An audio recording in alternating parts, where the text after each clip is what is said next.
આપણી ગાડી આવી ગઈ છે. હાલતે નથી આવું ભાઈ આજે છે ને એક ગુડ ન્યૂઝ છે અને એક બેડ ન્યૂઝ છે. મમ્મી તમને ખબર છે હું સારા સમાચાર છે ને હું ખરાબ? એને હારા સમાચાર તો સારું ને.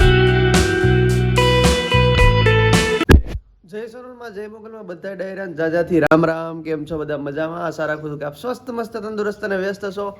Welcome back to our new blog. મિત્રો મોર્નિંગ થઈ ગઈ છે ગુડ ને આજ તો ભાઈ બહુ મસ્ત મોર્નિંગ થઈ ગઈ છે. કેમ ઇન્દુબા?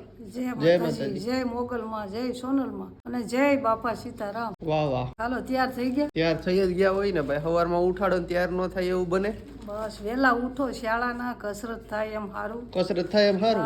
હવે ભાઈ થોડીક કસરત ઉપર ધ્યાન આપવું જોઈએ. પુશઅપ કરવું છે. જે તમને શું લાગે કસરત કરવાની મારે જરૂર છે કે નહીં? મમ્મી તમે કરજો ને થોડી. છે જરૂર. હું તો વહેલી ઉઠી જ જાઉં છું. તમે ખાતા રહ્યો પેલા તો વજન વેલા નળ આવે ને મારો ભલે વજન ઘટી જાય, મને વહેલું ઉઠવું જ ગમે.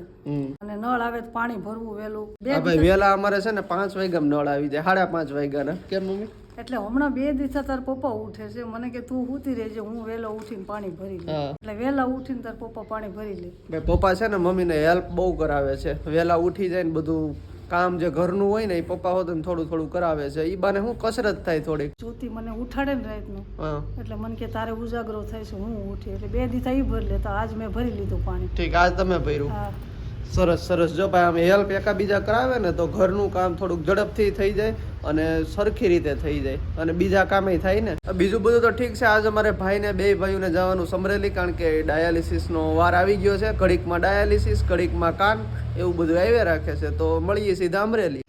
ફાઇનલી આપણી ગાડી આવી ગઈ છે. હાલ પે નથી આવું?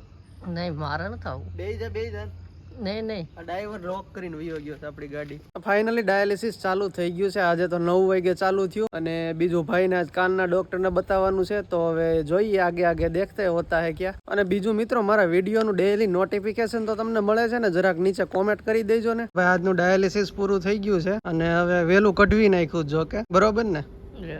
કારણ કે ભાઈનો કાન બતાવવા જવાનું છે. તો હવે જાય કાન બતાવવા, કારણ કે એ ડોક્ટર 12 વાગ્યા સુધી જ હોય પાછા. હોળી પાછા કાનના દવાખાને પૂગી ગયા છે અને ભાઈ જો હું તો છે ને ટીપા નાખ્યા છે. હજી એકવાર વેક્સ કરશે એવું લાગે છે. કાંઈ ખબર નથી ભાઈ. સાફ કરશે કાન. A few moments later. તો ટાઈમ થઈ ગયો છે 1:45 ને. આજ તો બહુ મોડું થઈ ગયું ઘરે પૂગવામાં. દવા લઈ આવ્યા પણ ડોક્ટરે ભારે દવા ના પાડી કે ડાયાલિસિસ ચાલુ છે ને, એટલે કે ભારે દવા નથી આપવી. પણ તો દુખાવો જ મટી જાય ને. ધીમે ધીમે મટશે એમ કીધું. સાફ કરી દીધો કાન. પાછો સાફ કર્યો. યસ, પાછો બીજી વાર સાફ કર્યો. ડોક્ટર ભાઈ બહુ જેન્ટલમેન માણસ છે. તો હવે થાળી પાડી દો, ભૂખ લાગી ગઈ છે ફટાફટ. આજ અહીંયા ઓસરી ખેરી ને. ઓસરી ખેરી એમ ને. અહીંયા જો બધે ધૂળ જાળા કર્યા. અત્યાર સુધી હિરલબા આમાં જ હતા કામમાં. હા, હિરલબા સવારના તો આમાં જ કામમાં હતા. તાર મમ્મી ને અમે બે યુગને હાંચવતા હતા થોડુંક. તમે યુગને હાચવતા હતા એમ ને? અને યુગભાઈ ને પપ્પા હાચવતા હતા અને મમ્મી ને ધૂળ ખેરતા હતા. તમને કઈ ખબર છે? હું જો નવરાત્રીનું 5મું નોરતું છે ને, યુગભાઈ નો બર્થડે. આપણે યુગભાઈનો આજનો જન્મદિવસ છે 5મા નોરતું. આજ 5મું નોરતું?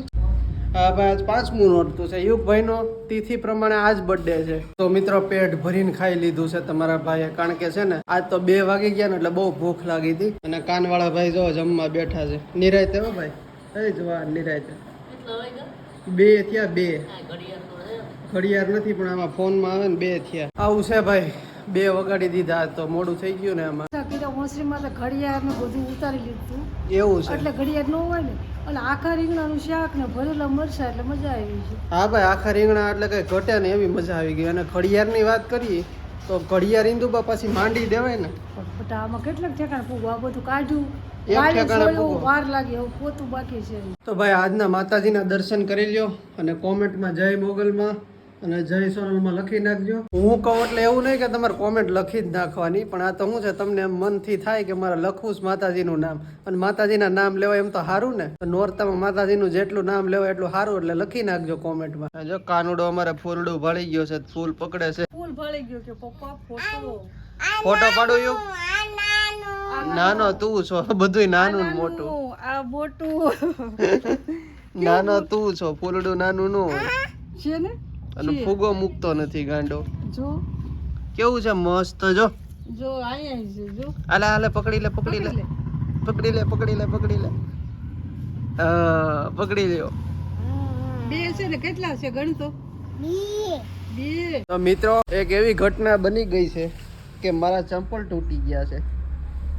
અત્યાર સુધી સાથ દીધો ભાઈ, ચપ્પલ ખાનદાની નીકળાવો, ઘરે આવ્યો પછી તૂટ્યા. અને હવનના ભાઈ પાંદડા એટલા બધા ખરે છે, ઓહો હો, આજ તો ભાઈ એટલા બધા થઈ ગયા, ઓહો હો, બહુ ઝાઝા ખરી ગયા ભાઈ. હવનને અશક્તિ આવી જાય, બાટલા ચડાવવા જો એટલા બધા પાંદડા ખેરી નાખ્યા. અમારે યુગભાઈ છે ને ભાઈ ફળિયામાંથી આ ડાયરેક્ટ વૈયા છે ક્રિકેટ જોવા. જો ટીવીમાં ક્રિકેટ હાલે છે અને ભાઈ ક્રિકેટ જોવે છે. ક્રિકેટનો હેવાયો થયો છે હમણાં, હે ગટી બાબુ? અને ડાગલા જોવા નથી ગમતા, ક્રિકેટ જોયા રાખે કાયમ રિમોટ લઈને. અને ભાઈજાન તબિયત પાણી રેડી? તબિયત પાણી રેડી જ છે. અત્યારે તો આમ કાન હાવ હળવો લાગે. ઠીક, તો વાંધો નહીં. શું છે ભાઈ કાલનો પ્રોગ્રામ? કાલનો ભાઈ પ્રોગ્રામ છે, એક જગ્યાએ જવાનું છે તો જઈ આવશું. હું ને પપ્પા જઈ આવશું, તારે નથી આવવું? હું હવે જોઉં છું, મારે તો કઈ ઓમે નથી આવવાનું. ના ના ભાઈ, એને પગમાં હોજા ચડી જાય છે ને એને ગાડીમાં નથી લઈ જાવ. હું પગમાં તો વાંધો નથી, પણ આ કાનમાં થોડોક વાંધો છે. કાનમાં પવન ભરાય ને પહેલું. હા એટલે ભાઈ આજે છે ને એક ગુડ ન્યૂઝ છે અને એક બેડ ન્યૂઝ છે. મમ્મી તમને ખબર છે હું હારા સમાચાર છે ને હું ખરાબ? જેને હારા હમાસા તો સારું ને. હારા સમાચાર છે ને ખરાબ સમાચાર છે, પણ હવે મારે તમને દેવા કેમ એવું છે, મમ્મીને જ દઈ દો. એ ગાંડા ખરાબ શું છે મને ઝટ કે. જો એમાં એવું છે ઇન્દુબા, હારા સમાચાર ઈ છે હા કે ભાઈ આપણી ચેનલ છે ને ટૂંક સમયમાં મોનિટાઈઝ માટે એપ્લાય કરવાની છે. હા, તો સારું સારું. બરોબર, એપ્લાય કરવાની છે. અને ખરાબ સમાચાર હવે કહી દો. ખરાબ સમાચાર એવા છે કે કાકા છે ને એને ઓપરેશનમાં, હા એને પથરીની ટૂંકમાં તકલીફ છે મારા કાકાને. એટલે એ અત્યારે છે મારા બીજા કાકા પાસે, અહીંયા આવવાના હતા પણ મેં કીધું મારે એક તો દવાખાનું છે એમાં બે ક્યાંથી કરવા, એટલે એ બીજા કાકા ત્યાં ગયા છે ને ત્યાં અત્યારે પથરીનું ઓપરેશન કરાવ્યું છે. અને હજી ટૂંકમાં એને રિકવર થવામાં હજી થોડોક વાર લાગશે, એટલે ઓપરેશન ટૂંકમાં કરાવ્યું છે પથરીનું. એ ખરાબ સમાચાર છે. એટલે પથરી નીકળી ગઈ? પથરી નીકળીને થોડીક બાકી છે. ઠીક, હજી કાઢવાની બાકી છે, ઓપરેશન આવશે. હા, માતાજી સારું કરી નાખે. મારામાં ફોન આવતો હોય ભાઈ, હું તો બહુ બહાર હોઉં, ઘરે હોઉં ને એટલે મમ્મીને ખબર ઓછી હોય એવું હોય બધું. આ ત્રીજી વાર પથરી થઈ હો, ત્રીજી વાર થઈ. હા, ત્રીજી વાર થઈ આવી રીતે. પછી ટ્રીટમેન્ટ ચાલે. હે શું કહે છે? ફૂલ ફૂલ ફોન ફોન ફોન. ફોન કોને જોઈ છે? હે મને આને ફોન જોઈ. હા, એટલે હવે ફોન નો એવાયો થઈ ગયો. કાકા એનો ડાયરેક્ટ ફોન છે ને એ આપી દો. તમે છે ને ભાઈ એને ડારો દેતા જાઓ, તમે એના કાકા છો. નથી ભાઈ, ડારામાં નથી સમજતો, એને ખોટું લાગી જાય. એટલે એનો હે. સ્પેશિયલ ફોન છે ને એ આપવાનો છે. હે એમાં યુગભાઈ. આવે છે. હા તો મિત્રો આવું છે બેડ ન્યૂઝ અમારા માટે એ છે, કારણ કે મારે 3 કાકા છે. એક કાકા જામનગર રહે છે, એક રાજુલા રહે છે. અને જામનગર વાળા કાકા છે ને એને પથરીની તકલીફ થઈ ગઈ છે. આ ટૂંકમાં ત્રીજી વખત પથરીનું ઓપરેશન છે અને 15 દિવસ પછી કીધું છે. એટલે એક વખત પથરીનું ઓપરેશન કર્યું, થોડીક કાઢી અને વળી પાછું કરવાનું છે. એમાં શું છે, કાકાને છે ને આ ત્રીજી વાર ઓપરેશન છે. એ માણસને એકવાર પથરી થઈ હોય ને ત્રીજી વાર થાય જ એવું છે. એટલે એ કઈક આખી તાસીર જ એવી હોય શરીરની. તો મિત્રો આવું છે સમાચાર હતા, એટલે મને એમ થયું કે તમારી સાથે શેર કરું. તો આજના વ્લોગમાં અહીં સુધી જ છે. કેવો લાગ્યો એ કહેજો, પસંદ આવે તો લાઈક કરી દેજો, ચેનલમાં નવા તો સબસ્ક્રાઈબ કરી દેજો. મળીએ છીએ જલ્દી નવા વ્લોગમાં. ત્યાં સુધી બધાને જય માતાજી.